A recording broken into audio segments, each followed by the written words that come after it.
1941 সালে 8 October south ক্যারোলাইনার গ্রিনভিলে জন্ম নেন জেসি লুইস বার্নস। পরবর্তীতে তিনি জেসি জ্যাকসন নামে পরিচিত হন।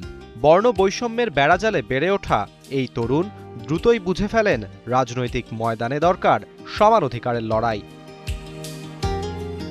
নর্থ ক্যারোলাইনার A&T বিশ্ববিদ্যালয়ে পড়ার সময় 1960 সালে শ্বেতাঙ্গদের জন্য নির্ধারিত লাইব্রেরিতে নীরব প্রতিবাদে অংশ নিয়ে গ্রেপ্তার হন তিনি। সেখান থেকেই শুরু নাগরিক অধিকার আন্দোলনে সক্রিয় অংশগ্রহণ। শিকাগোতে এসে তার সঙ্গে ঘনিষ্ঠ সম্পর্ক গড়ে ওঠে মার্টিন লুথার কিংয়ের অপারেশন ব্রেড বাস্কেটের নেতৃত্ব পান তরুণ জ্যাকসন। লক্ষ্য ছিল যেসব ব্যবসা প্রতিষ্ঠান কৃষ্ণাঙ্গদের চাকরি ও সম্মান দেবে না তাদের বয়কট করা। 1968 সালে টেনেসির মেমফিসে কিং হত্যাকাণ্ডের সময় কাছেই ছিলেন জ্যাকসন। সেই ঘটনার পর তিনি কার্যত নাগরিক অধিকার আন্দোলনের সামনের সারির মুখ হয়ে ওঠেন। অনেকের মতে কিংয়ের বিদায়ের পর তার আন্দোলনের উত্তরসূরি হয়ে ওঠেন জ্যাকসন।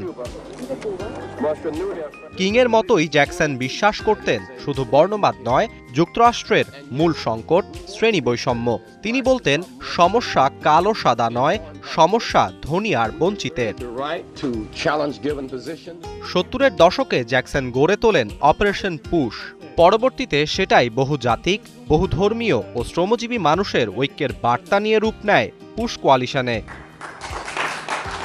1984 সালে ডেমোক্রেটদের হয়ে প্রেসিডেন্ট প্রার্থী হওয়ার ঘোষণা দেন জ্যাকসন।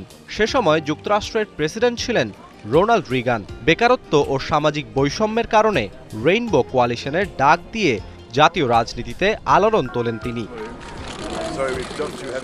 1988 সালে ডেমোক্রেটিক ন্যাশনাল কনভেনশনে তার বিখ্যাত ভাষণ কিপ হোপ অ্যালাইভ পরে প্রতিধ্বনিত হয় বারাক ওবামার 2008 সালের হোপ অ্যান্ড চেঞ্জ স্লোগানে।